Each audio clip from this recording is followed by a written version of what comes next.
Hello dear student, मैं हूं भरत कुमार। आप सबका स्वागत है अपने YouTube channel me and my YouTube classes. हम देख रहे हैं 12th एनसीईआरटी के अकॉर्डिंग पॉलिटिकल साइंस के चैप्टर, और ये चैप्टर नंबर 3 है। चैप्टर नंबर 3 और नेक्स्ट पार्ट है, क्योंकि ये कंटिन्यू चल रहा है तो ये थर्ड पार्ट है। इसमें देखना है लेसन नियोजित विकास की राजनीति। नियोजित यानी प्लानिंग के साथ हम डेवलपमेंट की बात कर रहे हैं इस चैप्टर में। और इस संबंध में जब प्लानिंग के साथ डेवलपमेंट यानी विकास की बात करते तब भी पॉलिटिक्स होती है, तब भी राजनीति होती है। यानी भारत जब आज़ाद हुआ तो उस समय भारत ने सोचा कि हम अर्थव्यवस्था को बढ़ाना चाहते हैं। हम चाहते हैं कि भारत है वो आगे बढ़े, इकोनॉमी डेवलपमेंट हो, क्योंकि अर्थव्यवस्था मजबूत करना उस समय बहुत ज़रूरी था, क्योंकि उस समय देश पिछड़ गया था। डिवाइडेशन के बाद भारत को आर्थिक रूप में मजबूत होना अति आवश्यक हो गया था। तो जब हम बात करते हैं भारत की आर्थिक विकास की एक नियोजन के साथ, उस समय जब विकास की बात आती है तब भी दो पक्ष होते हैं, हमेशा दो पक्ष सामने देखे ही जाते हैं। जब विकास की बात आती है तब भी पॉलिटिक्स होती है। कुछ पक्ष वाले ये कहते हैं कि ये तरीका या ये प्लानिंग सही होगी, कुछ कैसे नहीं, उसकी जगह दूसरा प्लान अपनाना चाहिए। तो जब नियोजन के साथ जब प्लानिंग करते तब भी राजनीति होती है। ये वाला टॉपिक हमारे लिए बहुत ही इंटरेस्टिंग है और ये कंटिन्यू पढ़ रहे हैं, तो ये आज का अपना इसी लेसन का थर्ड पार्ट है। और इसी के साथ ये वीडियो थर्ड पार्ट पूरा हो जाएगा। आपको समझना है, क्योंकि वैसे अगर आपको पता होगा आजकल फ़िलहाल जो रिजल्ट आ रहे हैं उससे आपका जो मोटिवेशन है वह स्टेबल बनाना अति आवश्यक है। क्योंकि एक चीज़ ध्यान रखना, मेहनत है ना, वो आपसे कुछ छीन नहीं सकता है। बिना मेहनत के आप कुछ हासिल नहीं कर सकते, और जो बिना मेहनत के अगर आपको कुछ मिल भी गया है ना तो वो ज़्यादा समय तक आपके पास नहीं रह सकता है। तो मेहनत की वैल्यू समझिए, और उसी मेहनत के साथ अगर आप परिश्रम करेंगे ना, यानी मेहनत को आपने अपने अंदर बैठा दिया और कहा कि हमें मेहनत के साथ ही सफलता मिलेगी, तो अवश्य आपको उसकी कद्र भी होगी। तो हम बढ़ते हैं टॉपिक के नेक्स्ट पड़ाव के साथ। तो देखिए, नियोजित विकास की राजनीति। तो इससे पहले जो अपने लेसन पढ़ा था, ये जो टॉपिक स्टार्ट हुआ था तब कहा था कि भारत की जो राजनीति में आमूलचूल परिवर्तन हुआ। क्योंकि जब हम बात कर रहे थे कि भारत को किस ओर बढ़ना चाहिए, क्योंकि भारत के सामने दो रास्ते थे। एक तो था हमें पूंजीवादी अमेरिका की तरह राह पे चलना चाहिए, यानी उद्योगों को ज़्यादा बढ़ावा देना चाहिए। दूसरा रास्ता था सामाजिक विकास, यानी कह सकते हैं कि एक साम्यवादी योजना की तरफ, यानी हमें क्या करना है, एक अलग रास्ता अपनाना जिसमें समाज का विकास हो सके। तो हमने क्या किया कि दो रास्ते जैसे भी मैंने बताए थे, एक रास्ता तो भारत के सामने आ गया कि हमें पूंजीवादी जो रास्ता है वो अपनाएं जो यूएसए में है, ठीक है। और दूसरा रास्ता जो हम बात करें, दूसरा रास्ता जो है उदारवादी की तरफ बेहतर अगर हम कहें तो यहाँ पे है साम्यवादी रास्ता, साम्यवादी कहें या समाजवादी, ठीक है ना। तो बेहतर क्या रहेगा, आपको ये लिख के मिटाने का मतलब ये है कि आपको जो बता रहा हूँ ना वो दिमाग में तो कम से कम रहे ना, तो ये जानना अति आवश्यक है। तो समाजवादी, तो भारत में क्या कहा कि हमें किस तरह की राह पे चलना है, तो भारत ने कौन सी व्यवस्था अपनाई,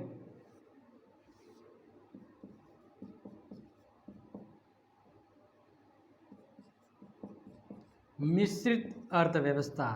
आपको पता ही होगा भारत की जो अर्थव्यवस्था है वो कैसी है, मिश्रित यानी मिक्स अर्थव्यवस्था है। भारत है वह पूंजीवादी व्यवस्था को भी साथ में लेके चला और समाजवादी व्यवस्थाओं को भी, क्योंकि हमें समाज का विकास करने के साथ साथ देश का भी करना है, भारत को एक उच्च श्रेणी में लाना है।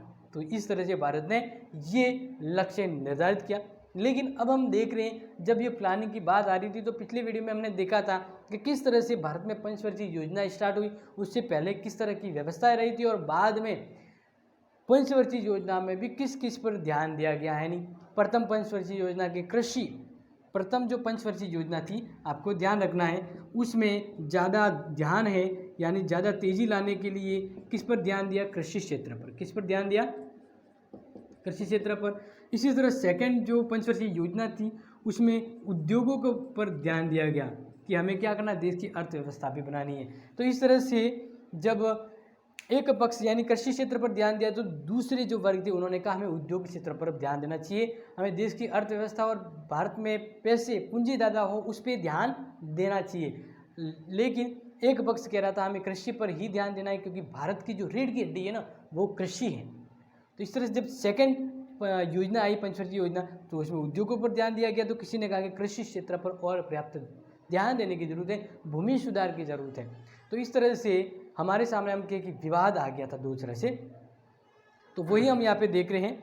तो आपको ध्यान रखना है कि जब एग्जाम में यही प्रश्न आए तो मुख्य विवाद इनमें था, नियोजन की राजनीति में यही विवाद था कि हम किस ओर जाएं। सवाल यह है कि भारत जैसी पिछड़ी अर्थव्यवस्था में कृषि और उद्योगों के बीच किस में ज़्यादा ध्यान दें, यानी कृषि पर ज़्यादा ध्यान दें या उद्योग पर, और किस तरह से संसाधन लगाए जाएं। कईयों का मानना था कि दूसरी पंचवर्षीय योजना में कृषि के विकास की रणनीति का अभाव है। क्यों? क्योंकि दूसरी पंचवर्षीय योजना में उद्योगों पर ध्यान दिया था, तो इस समय उन्होंने कहा हमें कृषि पर ध्यान देना था, और जब कृषि पर ध्यान दिया गया तो किसी ने कहा कि उद्योगों पर ध्यान देना था। तो विकास की रणनीति का अभाव था, और इस योजना के कारण उद्योगों पर जोर देने के कारण खेती और ग्रामीण इलाकों की छोड़ पहुंची। और किसी ने कहा कि अब सेकंड योजना में, पंचवर्षीय योजना में हमें उद्योगों पर ध्यान दिया, इस वजह से हमें नुकसान उठाना पड़ा कृषि क्षेत्र से जुड़ी व्यवस्था और अर्थव्यवस्था पर, ये वहाँ पर चोट लगी। जे.सी. ये ध्यान रखना, एक विद्वान है जे.सी. कुमारपा। अब जे.सी. कुमारपा जैसे गांधीवादी अर्थशास्त्रियों ने एक वैकल्पिक योजना का खाका तैयार किया, जिसमें ग्रामीण औद्योगिकरण पर ज़्यादा जोर देने, और चौधरी शरण सिंह ने भारतीय अर्थव्यवस्था के नियोजन में कृषि को केंद्र बनाने की बात की। चौधरी शरण सिंह ने कहा कि हमें कृषि को केंद्र में रखते हुए अर्थव्यवस्था और प्लानिंग को बनाए रखना चाहिए। तो इस तरह से उन्होंने कहा कि नियोजन से, क्योंकि नियोजन से शहरी और औद्योगिक तबके तो समृद्ध हो रहे हैं, लेकिन इसकी कीमत किसान और ग्रामीण को भी चुकानी पड़ रही है। यानी जो नियोजन की वजह से कुछ हिस्सा, यानी इलाकों का, जो शहरी इलाका वो ज़्यादा लाभान्वित हो रहा है, लेकिन गाँव को नुकसान हो रहा है। तो अब ये मुख्य समस्या थी कि हम किस और ध्यान ज़्यादा दें, किस व्यवस्था को देखें। जैसे मैंने आपको पहले ही बता दिया भारत ने कैसा रास्ता अपनाया था, ये वाला। इससे पहले ये जब सामने आ रही थी कि पूंजीवादी व्यवस्था यानी कृषि, उस किस को और ध्यान दें हमें, तो अब हमें क्या करना था कि उस समय बहुत गरीबी थी, तो हम ये चाहते थे कि हम गरीबी के इस मकड़ जाल से निकल जाए, हमें एक आर्थिक समृद्धि की ओर रास्ता ले जाए, वही रास्ता हमें चुनना है। तो इन लोगों का तर्क था कि भारतीय अर्थव्यवस्था के नियोजन में खाद्यान्न के उत्पादन को बढ़ाने की रणनीति की ओर ध्यान देना चाहिए। राज्य ने भूमि सुधार और ग्रामीण निर्धनों के बीच संसाधन के बंटवारे के लिए कानून बनाए। यानी हमें ये महसूस हुई कि हमें अंग्रेजों की जो भू व्यवस्था थी, भूमि बंटवारा मापन था, वो सही नहीं था, तो हमें भूमि सुधार पर अति आवश्यक ध्यान देना चाहिए और खाद्यान्न बढ़ाने की ओर भी ध्यान देना चाहिए। अब जब हम बात करें तब ये व्यवस्था तो चलो सामने, हमें हमारे आगे कि हमें किस ओर ध्यान देना है। अब जब विकास की बात कर रहे थे तब हमारे सामने दो सेक्टर आ रहे थे। एक तो था सार्वजनिक, यानी विकास के लिए हम किस और, यानी किसको ज़्यादा ध्यान दें। एक है निजी क्षेत्र, यानी प्राइवेट सेक्टर और पब्लिक सेक्टर। तो हमें डेवलपमेंट करने के लिए राज्य की हिस्सेदारी में इसको ज़्यादा महत्व दें या इसको ज़्यादा महत्व दें, किसको ज़्यादा महत्व दें, ताकि ये जो अर्थव्यवस्था है वो सबल रूप में आगे बढ़ सके। तो विकास के दो जाने माने मॉडल जो मैंने आपको बताए थे, तो भारत ने क्या किया, भारत ने इन दोनों ही मॉडलों को मिलाकर अपना एक नया ही रास्ता बनाया था, और इस मिले जुले रास्ते को भारत ने लागू किया, जिसमें उत्पादन पर नियंत्रण राज्य का न होकर, यानी ये ध्यान रखना पूंजीवादी व्यवस्था में क्या होता है कि जो राज्य की उत्पादन जो व्यवस्था होती है पूरी तरह से नियंत्रण रहती है राज्य के पास, तो इससे बाकी निजी सेक्टर और जो व्यक्तिगत जो पब्लिक सेक्टर होते हैं उनको नुकसान पहुंचता है। तो इस तरह से भारत ने क्या किया, भारतीय अर्थव्यवस्था में ये कहा गया कि हमें इन दोनों की मिलीजुली व्यवस्था यानी मिश्रित अर्थव्यवस्था की ओर ध्यान देंगे। हमें राज्य के द्वारा नियंत्रित जो व्यवस्था है, यानी राज्य का अर्थव्यवस्था पर जो नियंत्रण है उसको थोड़ा कम करेंगे, ताकि क्या हो, इस पर ध्यान दिया जा सके, और हमें आज इसकी ज़्यादा ज़रूरत है। तो अब ये ध्यान रखना कि चलो ये तो आप समझ गए ये तो आप समझ गए कि हमें हमारी अर्थव्यवस्था कैसी है, मिश्रित अर्थव्यवस्था है। हमने ज़्यादा उद्योगों पर ध्यान नहीं दिया और ज़्यादा कृषि उस पर भी ध्यान नहीं दिया, यानी हमने दोनों का मिश्रित रूप अपनाया है। तो मिश्रित अर्थव्यवस्था में किस तरह की योजना रही, क्या काम रहा, तो आपको ध्यान रखना है। मिश्रित अर्थव्यवस्था में हमने ध्यान दिया कि हमें खेती किसानी के साथ साथ व्यापार पर भी ध्यान देना है। हम कृषि कार्यों को भी प्रमुखता देंगे, साथ ही साथ व्यापार उद्योगों को भी बढ़ावा देंगे। और इस तरह से जब हम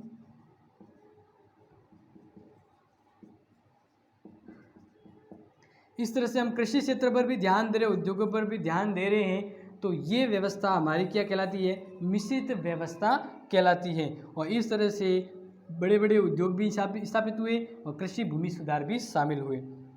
तो अब ये व्यवस्था जब आई तभी भी बहुत जनों ने आलोचना की, कुछ ने कहा कि नहीं, ये व्यवस्था सफल नहीं होगी, इस तरह से हम एक मझधार में रहेंगे, न तो इस ओर विकास कर पाएंगे न इस ओर कर पाएंगे, ठीक है ना। तो यानी कहने का मतलब, जब हम काम करते हैं ना तो उसकी आलोचना तो होती है, हमें आलोचना से घबराना नहीं है। हमें ये ध्यान रखना है कि हम जो कर रहे हैं वो सही है कि नहीं, हमारा जो लक्ष्य है, जो रास्ता है, वो उस लक्ष्य की ओर जा रहा है कि जा रहा है। हमने जो फोकस किया, जो लक्ष्य रखा था, उस पर हम चल रहे या नहीं चल रहे। तो यहीं पर ये व्यवस्थाएं सामने आई, यानी ये रास्ता अपनाए तो इनको दिक्कत, ये अपनाए तो इनको दिक्कत, तो हमने बीच वाला रास्ता अपनाया, फिर भी कठिनाई आई, लेकिन अंततः ये योजना ही सफल रही थी, ये आप ध्यान रखना है। तो अब देखिए मुख्य परिणाम क्या हुआ।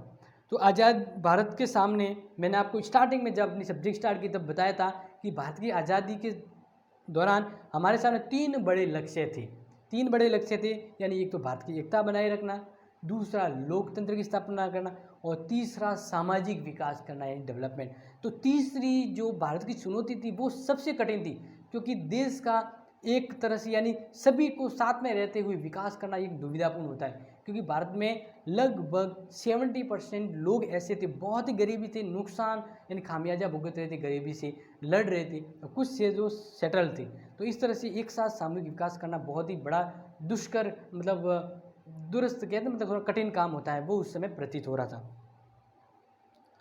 लेकिन फिर भी हमने योजना बनाई, नियोजन के साथ प्लानिंग की, और इस तरह से नियोजन विकास की शुरुआती कोशिश को देश के आर्थिक विकास और सभी नागरिकों की भलाई के लक्ष्य में आंशिक सफलता मिली। शुरुआती दौर में इस दिशा में बड़े कदम न उठा पाने की असक्षमता राजनीतिक समस्या के रूप में सामने आई, यानी कुछ रोड़े अटकाए थे, जिस वजह से हमने बड़ा फैसला नहीं ले पाए थे।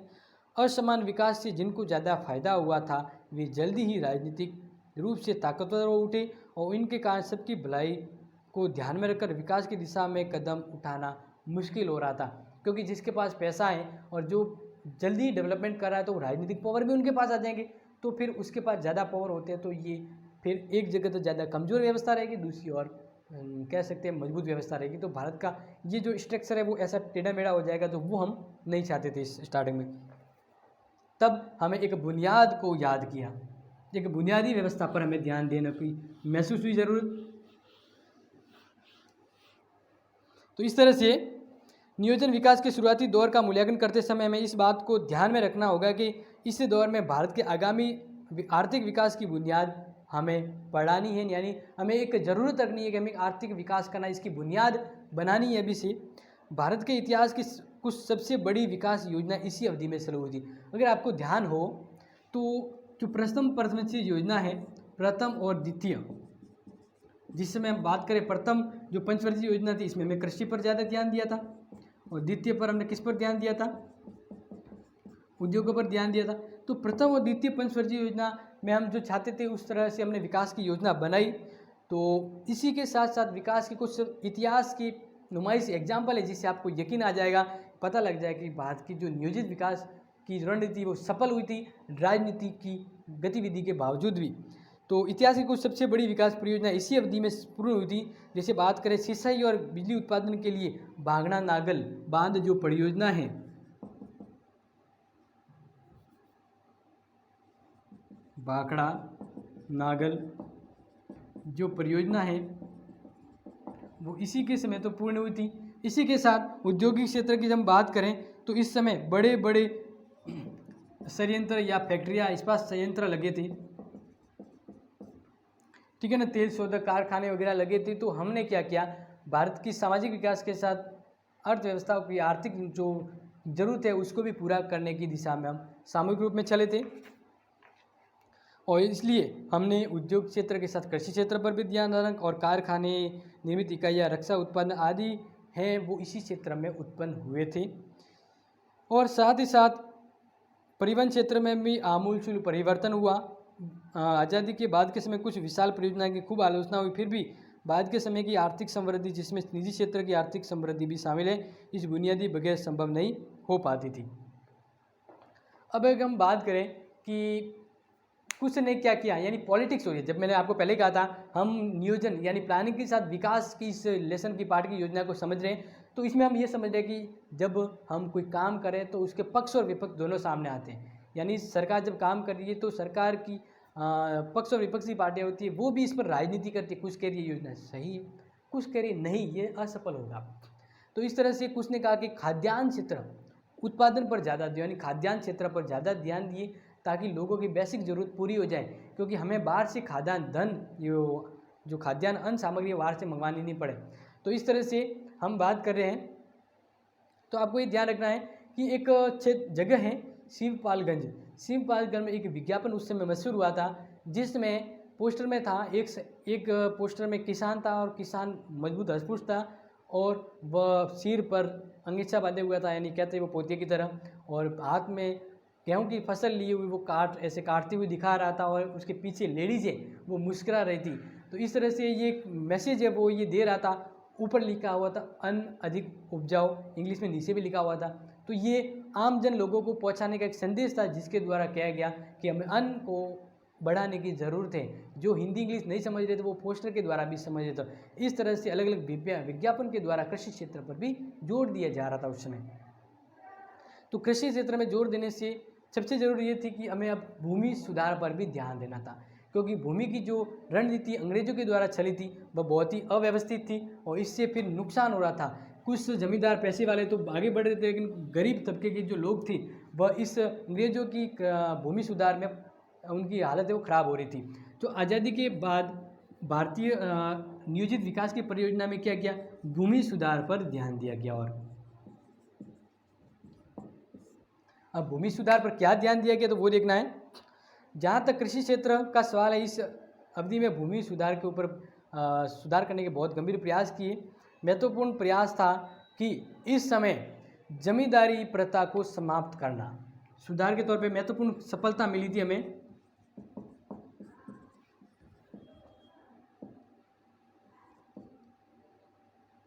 जमींदारी या जमींदारी जमींदारी